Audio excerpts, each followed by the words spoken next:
We are here for Whittlebury Hall's launch of the new MG ZS, and it's a beautiful car. So there's lots of information that we're going to be giving you over the next few hours. We're also going to take it out for an entire hour test drive. It's got a 7-year warranty. It's got lots of features built in as standard, including cruise control. Here, you can hear it purr there. Anyway, more to come soon. That is surreal. It's so... everything's so light, and I don't know how to change our driving mode. I think you do it through the screen, yeah. Everything's very, very light and very, you know... As he said, responsive and crisp is yeah, like the steering is like really nice. Dynamic. As you can see, all three of us are out in the MG ZS. I've literally driven this one about 200, 300 yards so far. But it is like, it's very comfortable. Even in the back, it doesn't feel wallowy, which you can find with slightly larger models. And this is a standard mode, remember? Yeah. I just can't get over how nice it is to drive. It's very smooth. It is very smooth.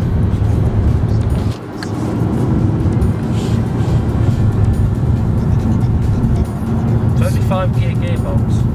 35 speed. Oh yeah. 6 in the 1 litre diesel turbo. Right. But it's automatic, isn't it? Yeah. Interesting. But the thing is, what we're travelling along now, 55 miles an hour.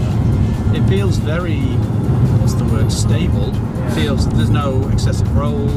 You feel very in control, because this is one of the biggest cars I've driven. Yeah. You know, I'm used to driving a Fiesta, and it's very, very stable, and it doesn't wallow about. Well, that's what Annabelle mentioned, that even in the rear you can't feel the wallow, and sometimes in a car that you'll feel wallow more in the back than you would in the front, and the fact that you can't feel it at any point in the cars, that's quite something. Now It is very impressive. what's it like if you drop sort of 2 gears? If it's, You know, if it's anything like, if it is, well, it's basically, is it the 1.5 engine out of the GS, Yeah, or is it yeah. a refined model? I would imagine, I can't quote this for sure, but I imagine it's probably a less horsepower rated engine, if you know what I mean.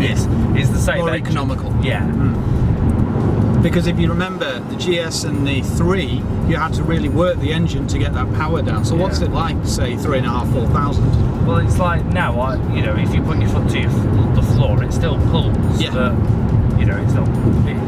you know, obviously, it's not like driving like the Fiat 124, but it's you know, there's enough power there. Yeah. It's adequate. It's adequate for, you know, a crossover SUV. Yeah. And as MG mentioned, this is the car that they hope will double all their sales. And of what we've seen, it literally being in 5 minutes, it's got a damn good chance.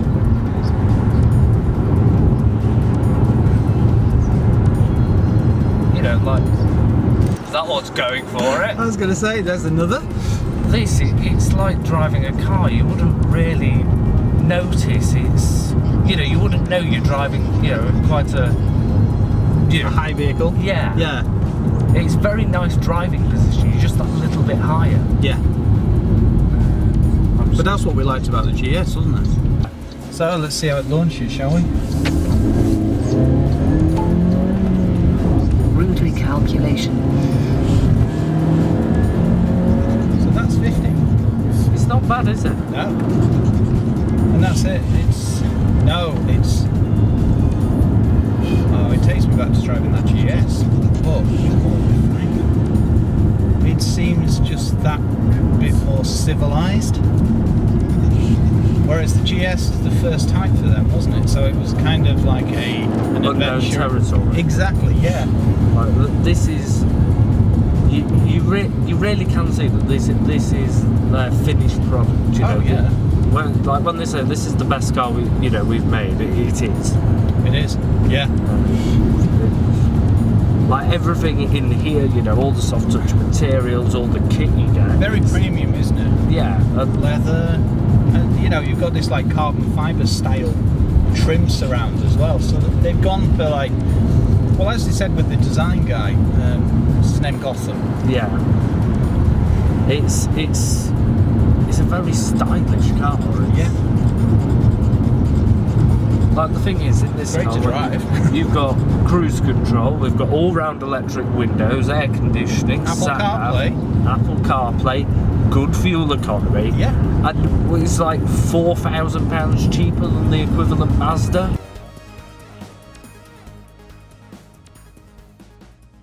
When you climb into the cockpit of the MG, you can tell that they've really, really refined their designs. I mean, they've still got these jet engine style retro air vents, but they've also complemented it with leather, with stitching, and you get a really luxury feel.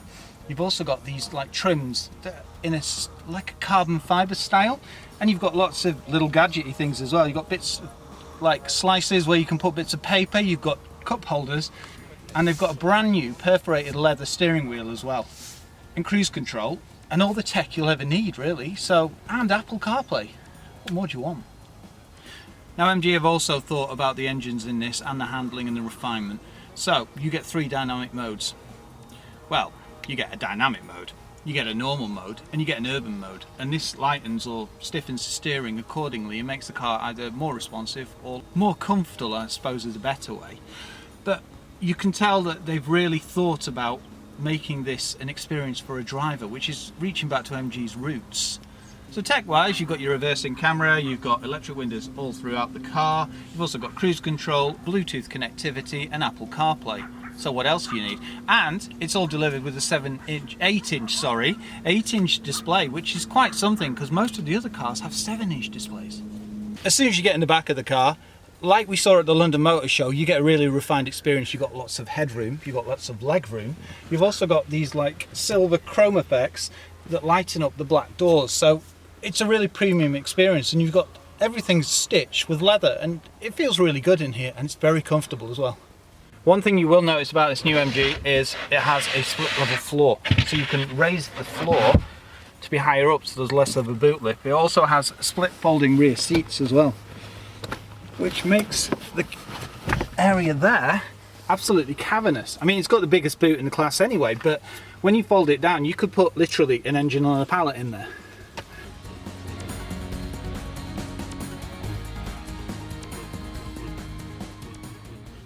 We're here today and we've just literally left the Whittlebury Hall in Northampton where they just launched this amazing vehicle.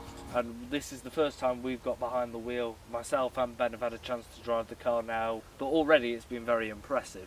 It's a very big step up from MG. It is, it's very refined, it's economical, it's got really good looks, and the leather interior and soft touch plastics, it's a premium experience. Like, this is going to be a real game changer for MG because it's one of the cheapest in its class, the most roomy in its class, and it's got some of the best tech in its class. And it's got a very large boot, and it's got lots of room for the driver and the rear passengers. I was about to say, from being a rear passenger in the very short space of time that we've been in this car, it is extremely spacious, very, very comfortable, and, as I found out, it's not a wallowy car.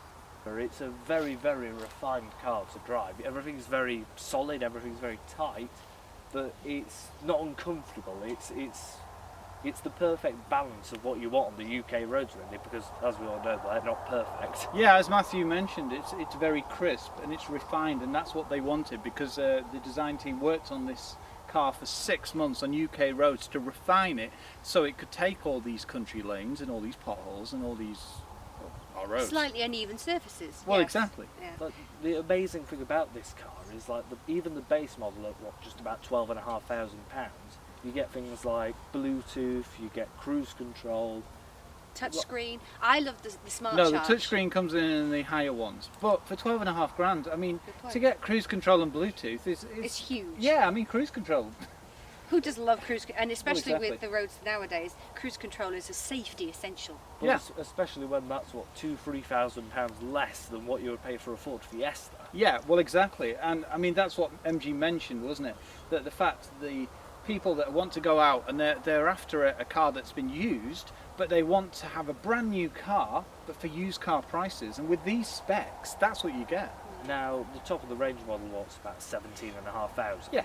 And that gets everything you need on it. It gets 8-inch touchscreen, reversing camera. Diamond 17-inch cut alloy wheels? wheels, but Yeah. diamond Yeah. cut ones as well. Ah. Yes. I had noticed that feature and was very impressed. Like really, you get a very, very smart looking car. Yeah, for, we do.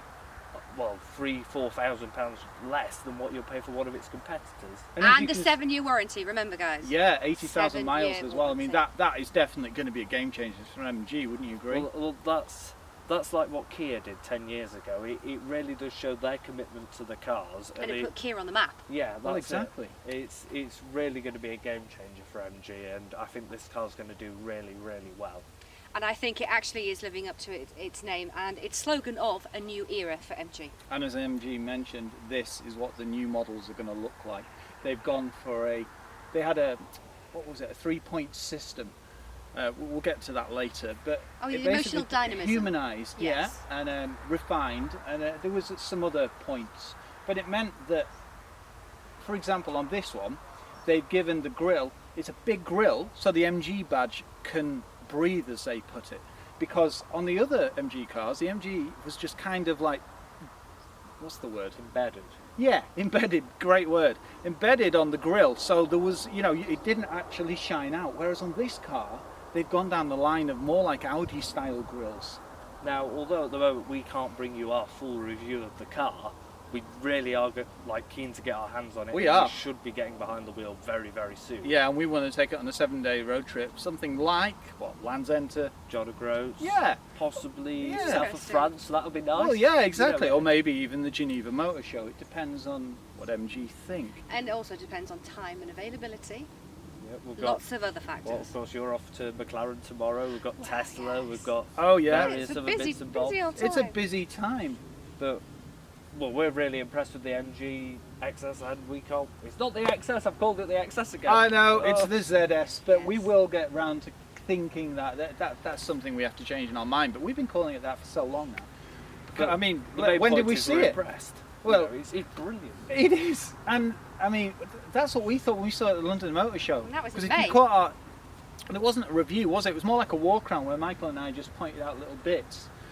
But seeing it then, the only thing that was wrong with it then was it didn't have any steering wheels on the right-hand side, but they've kind of remedied that now. Left-hand side. Ooh, ooh, that 1-litre turbo engine. Yeah. That's going to be good. Yeah. With Now the that automatic gearbox, that should be very, very interesting. Yeah. that's going to be a new thing as well, isn't It it? is a little bit of a shame. I think they haven't put a manual gearbox on the 1-litre, but Yeah. we'll see what it's like. But The Be thing is, if it's interesting. popular, they could well do that. well, that's a real good move for MG because, of course, like something we said about the MG3 is it was lacking that 1-litre engine. Yeah. So I would assume in the next generation of MG3 that engine will carry over. Yeah, and you'll have a very quick little MG3 if you've got a 1-litre turbo, because that 1.5 was punchy, but as you know, you had to work it. It's a bit like this. It performs well, but you do need to work the engine a bit, but that's what you expect with a 1.5 petrol. That's what's happening with all the cars now. You know, the engines are getting smaller and they're getting more power out of them. Yeah, You've and just they're gotta work seeking it a bit. economy, aren't they, and lowering CO2. Yeah. Now, if you want to find out more about this car, you can click the link below for our full written write-up about this car. Yeah. And you can also click anywhere around now for our other videos. We've got the review of the MG GS and the review of the MG3. Yeah. Enjoy.